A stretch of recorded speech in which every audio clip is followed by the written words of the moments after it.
Saudações filosóficas, nobres filosofantes, bem-vindos ao vídeo 8 da série Paideia Pantaneira e o Mundo de Sofia.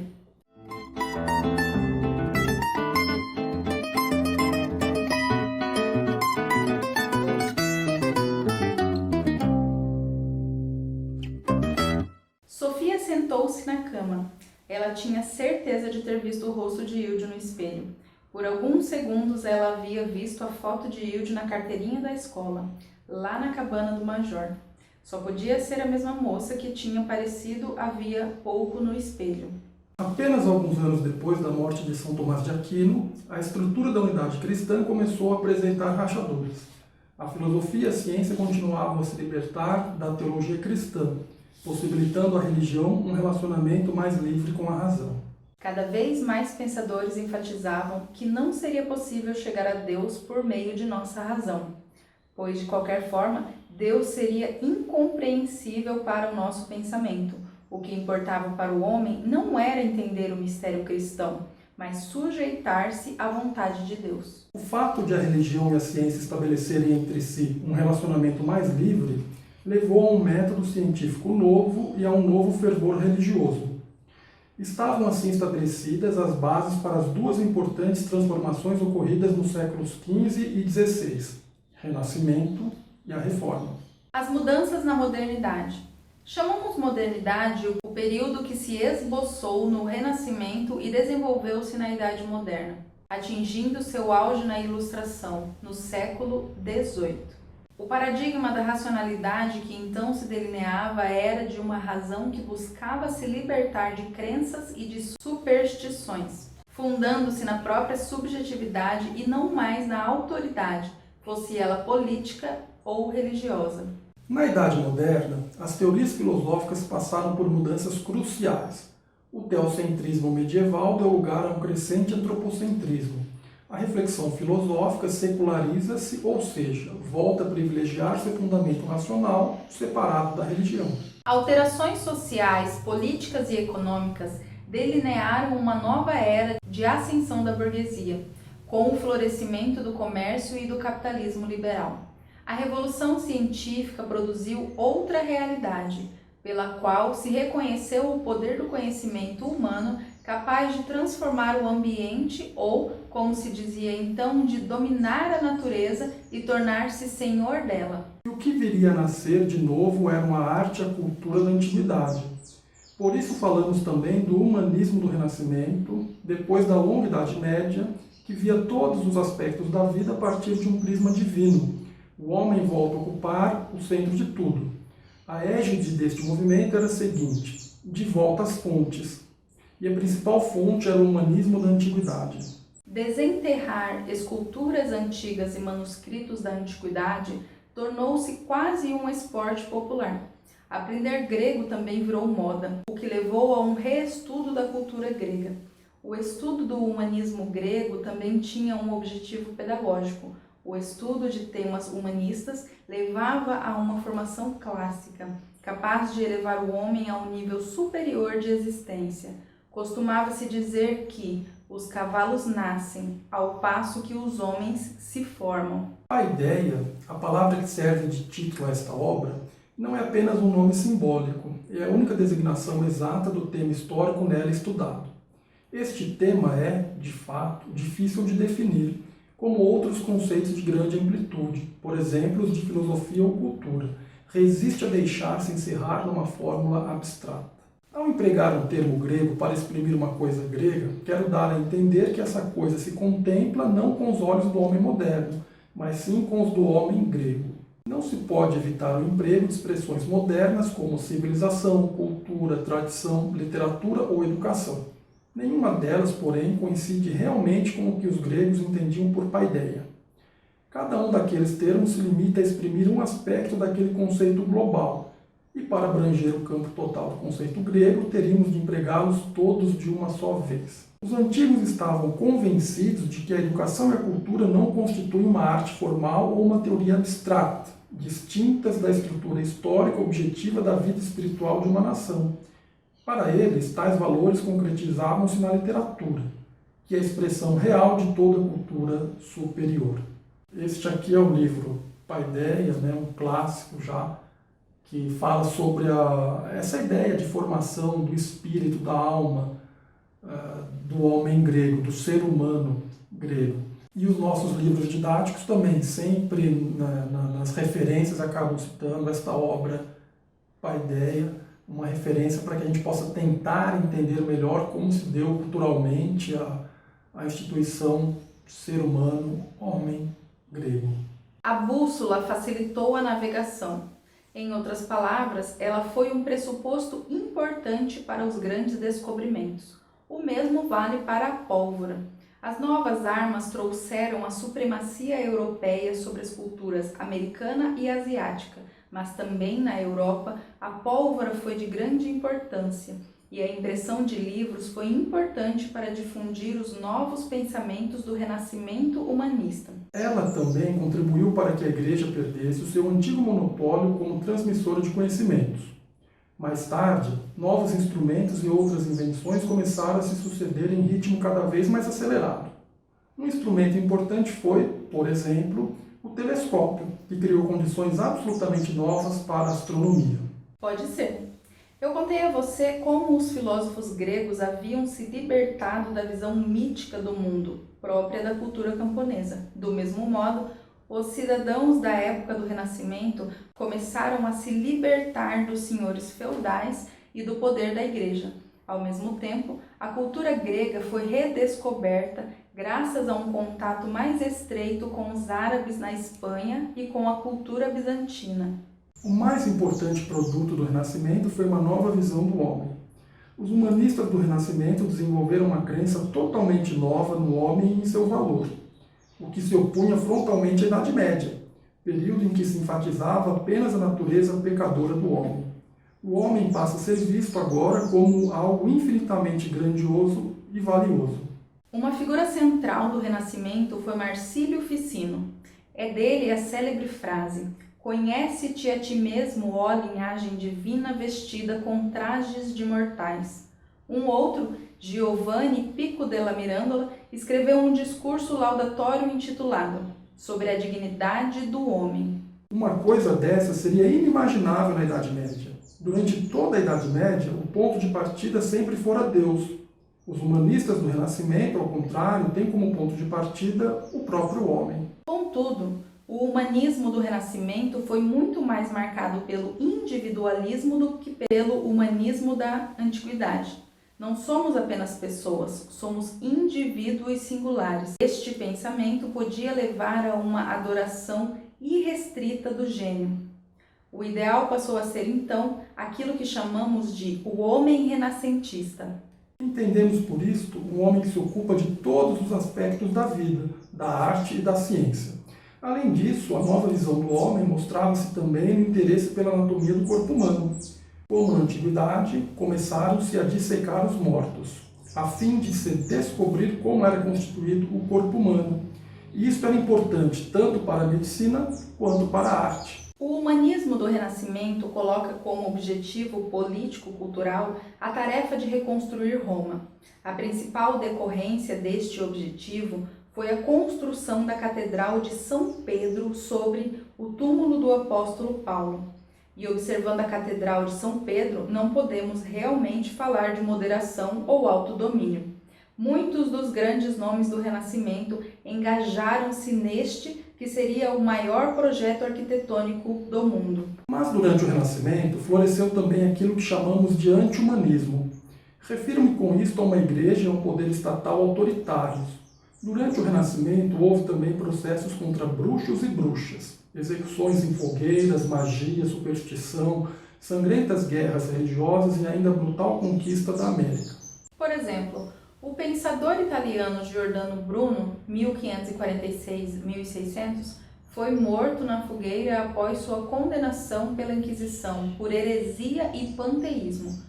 Bruno defendia o heliocentrismo, mas também diversas ideias cosmológicas que extrapolavam o modelo coperniano, com a concepção de que o Sol é uma estrela entre muitas outras, de que o universo é infinito e contém também um número infinito de mundos, além de diversas teses teológicas não ortodoxas. Nenhuma época é apenas boa ou apenas ruim.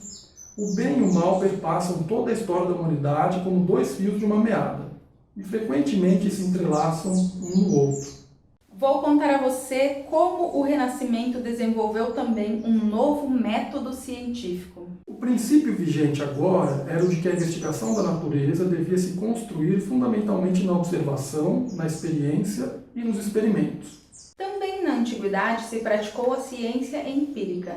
Foi assim que Aristóteles, por exemplo, realizou muitas observações importantes da natureza. Contudo, a novidade trazida pelo Renascimento eram os experimentos sistemáticos. É necessário medir o que é mensurável e tornar mensurável aquilo que não é, dizia Galileu Galilei, um dos mais importantes cientistas do século XVII. Ele também dizia que o livro da natureza estava escrito na linguagem da matemática. O homem deixou de ser apenas uma parte da natureza.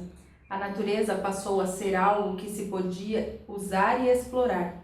Saber é poder, dizia o filósofo inglês Francis Bacon, sublinhando com isso a aplicação prática do conhecimento. E isso era uma coisa nova.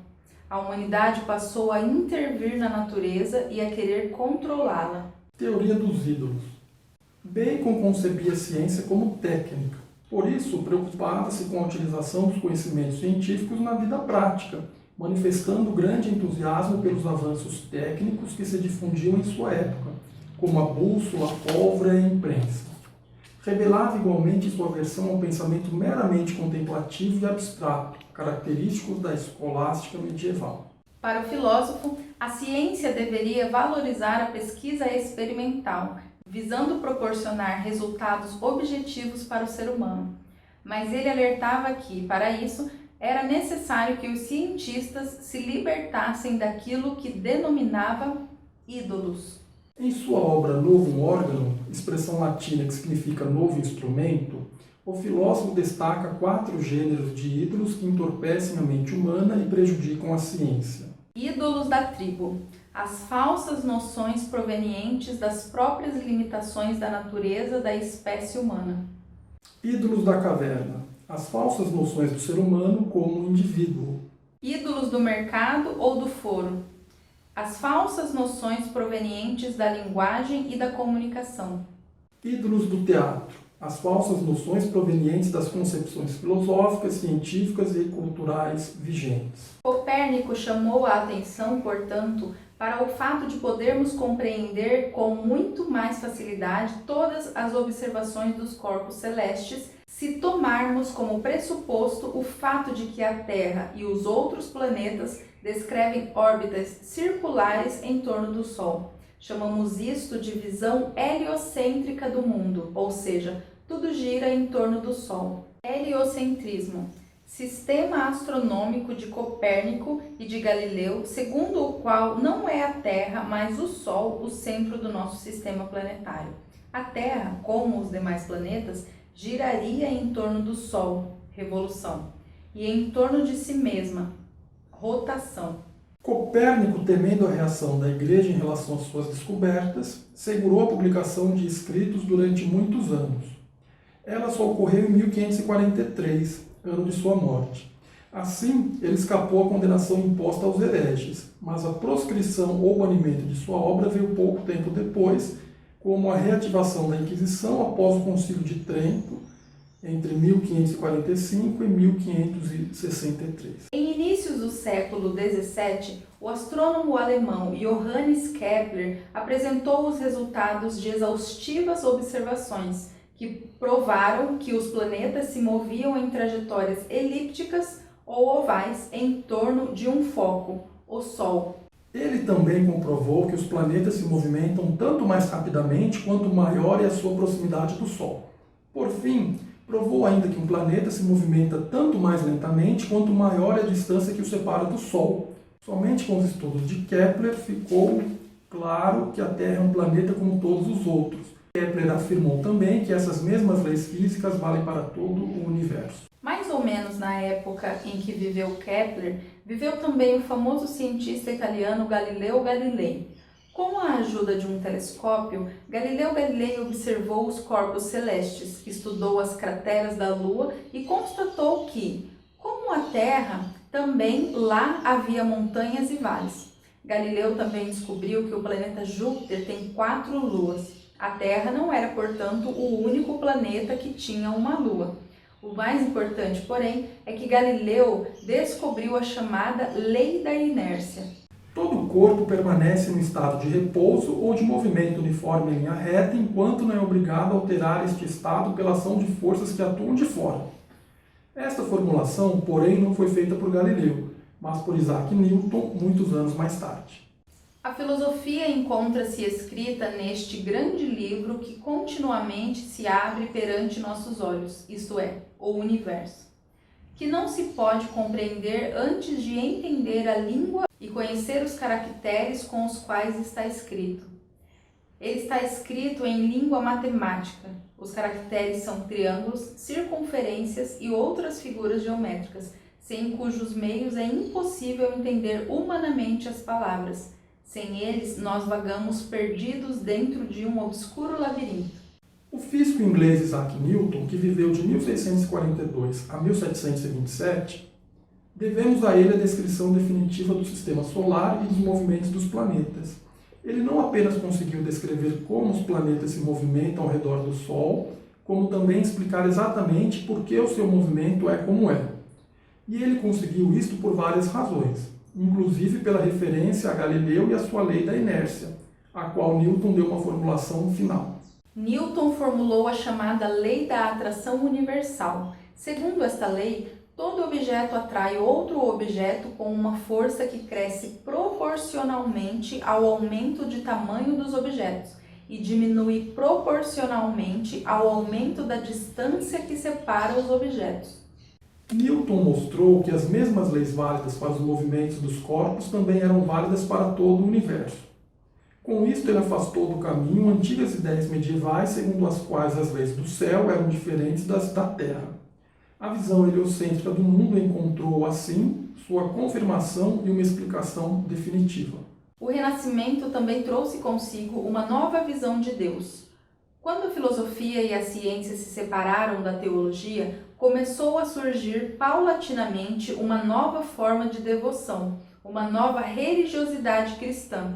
Então veio o Renascimento com sua nova visão do homem, e isto também foi importante para a prática religiosa. Mais importante do que a relação com a Igreja enquanto instituição era a relação pessoal de cada um com Deus. Na Igreja Católica da Idade Média, a liturgia latina e suas orações rituais haviam sido a verdadeira espinha dorsal do serviço religioso. Somente padres e monges liam a Bíblia, pois ela só existia em latim. Contudo, durante o Renascimento, a Bíblia foi traduzida do aramaico e do grego para as línguas nacionais, e isto foi importante para a chamada Reforma. Martinho Lutero. Sim, Lutero foi muito importante, mas ele não foi o único reformador. Houve também reformadores da Igreja que, não obstante, queriam continuar atuando dentro da Igreja Católica Romana. Um deles foi Erasmo de Roterdã. Lutero rompeu com a Igreja porque não queria pagar indulgências? Isso também, mas se tratava de algo muito mais importante. Para Lutero, o homem não precisava tomar o atalho da Igreja ou de seus sacerdotes para conseguir o perdão de Deus. Muito menos o perdão de Deus dependia de uma soma paga à Igreja em troca de indulgência. O chamado comércio da indulgência foi proibido em meados do século XVI, até mesmo dentro da Igreja Católica. Uma coisa que, na certa, agradou muito a Deus. Lutero afastou-se dos muitos usos e princípios de fé religiosa que a Igreja desenvolvera durante a Idade Média. Ele queria voltar às origens do cristianismo, tal como lemos no Novo Testamento. Somente as Escrituras, dizia ele, com esta palavra de ordem, Lutero pretendia voltar às fontes do cristianismo, assim como os humanistas do Renascimento queriam voltar às fontes da arte e da cultura da Antiguidade. Ele traduziu a Bíblia para o alemão, criando com isto as bases para a língua padrão alemã escrita.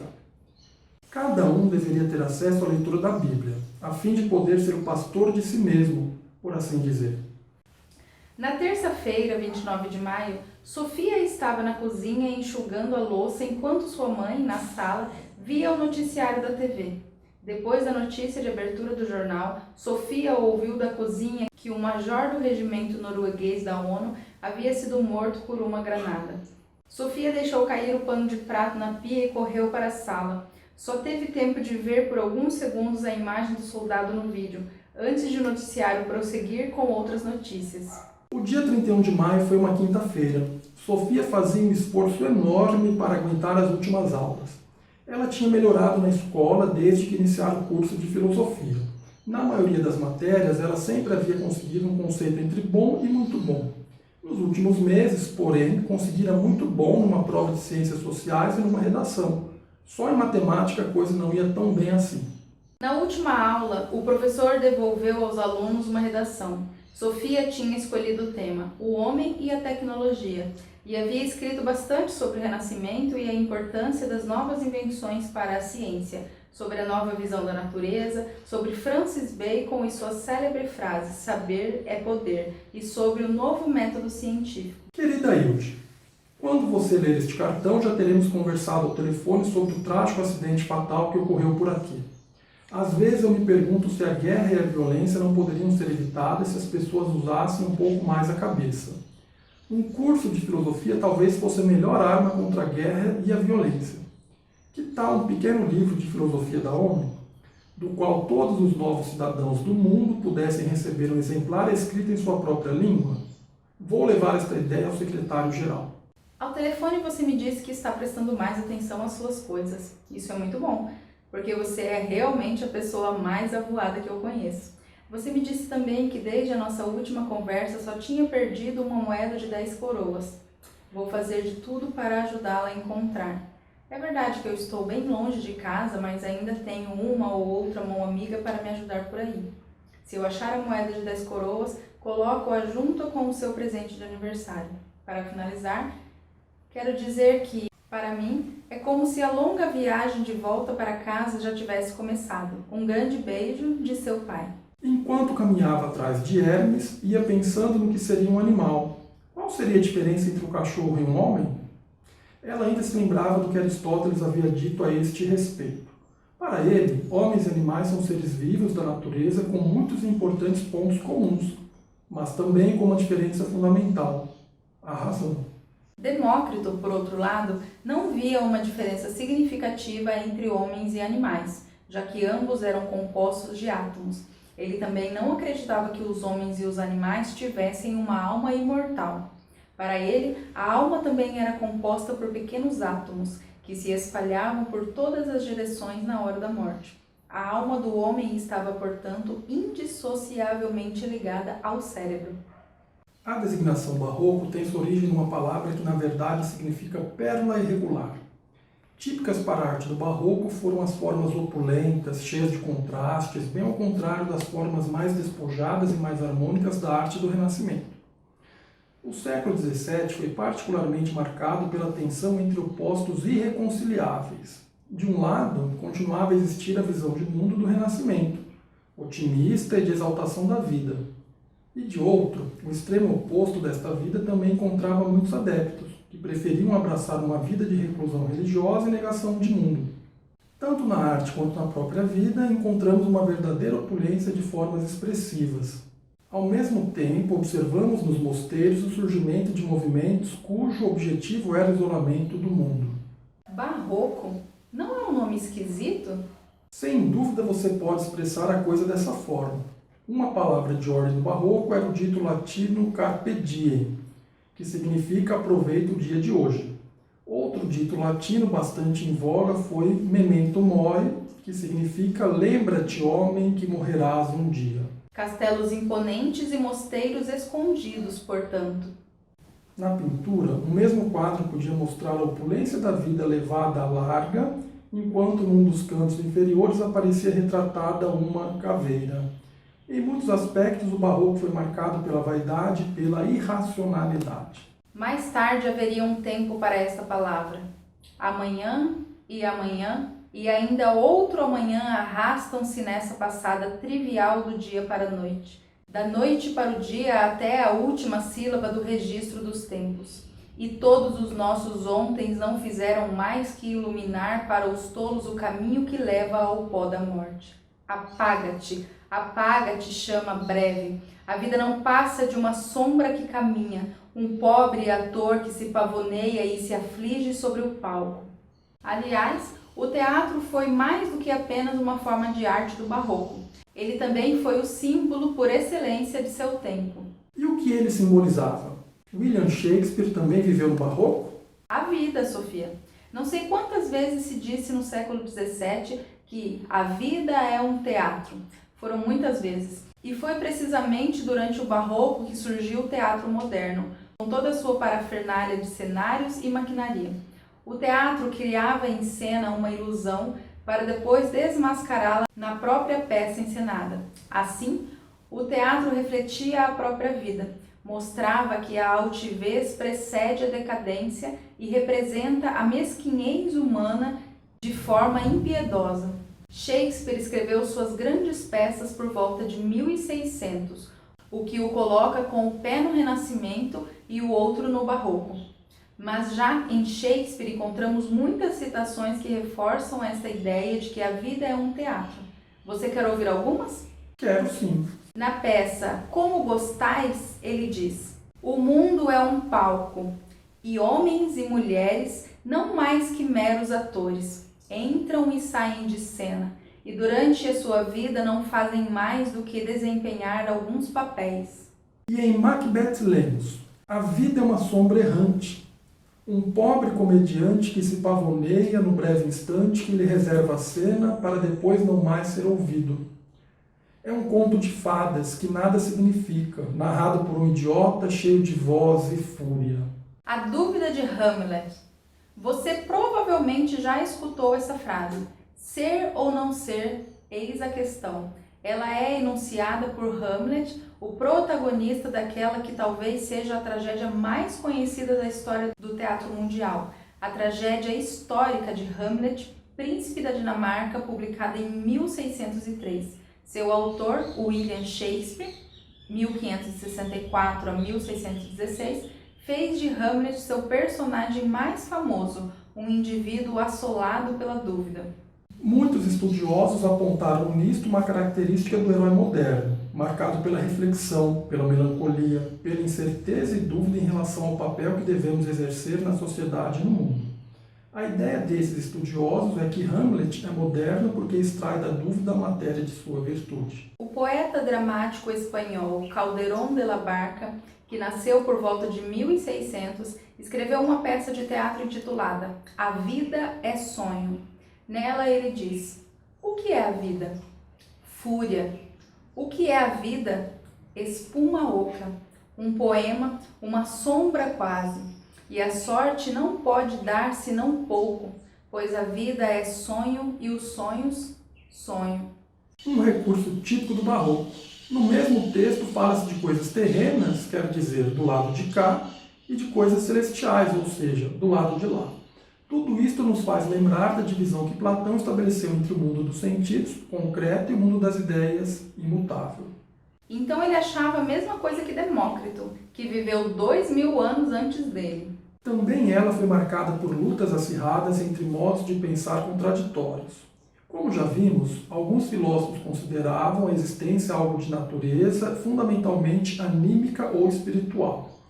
Chamamos este ponto de vista de idealismo.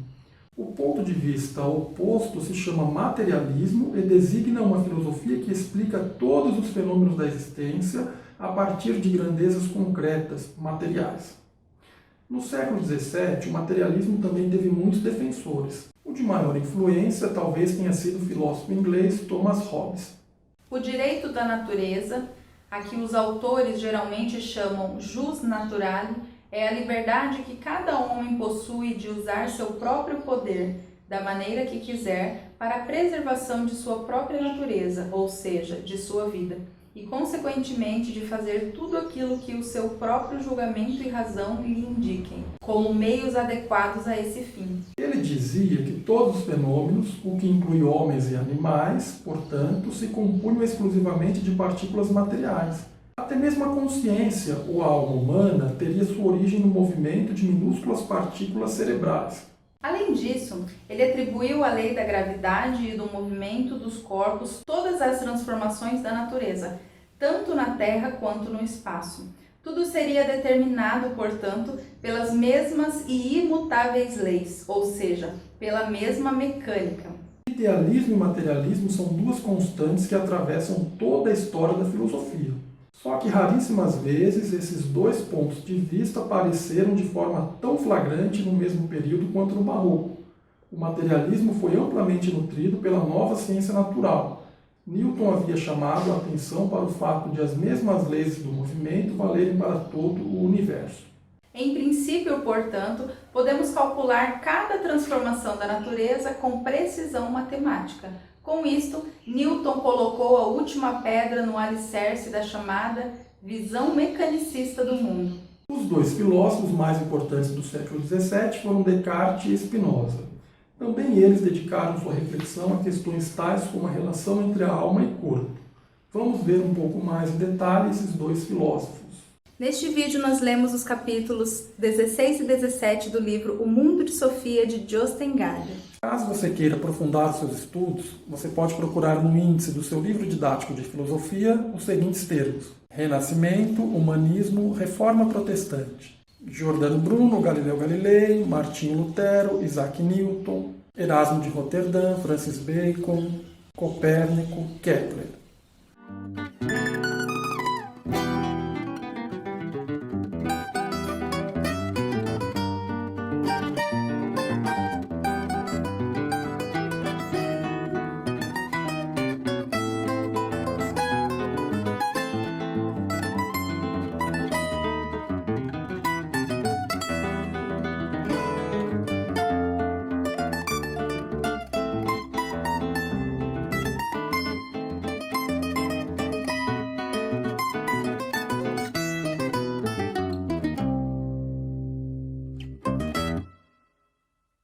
Horácio. Ó dia, ó noite, isso é espantosamente estranho. Hamlet. Portanto, como estranho deve ser bem recebido. Há mais coisas no céu e na terra, Horácio, do que sonha a tua filosofia. Mas, vamos lá.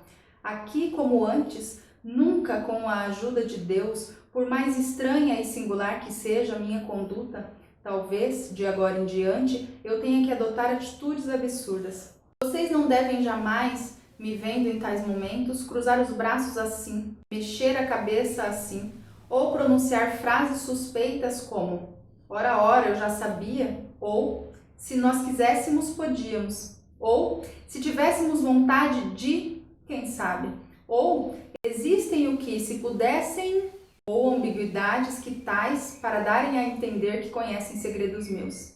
Não façam nada disso, e a graça e a misericórdia os assistirão quando necessitarem. Jurem.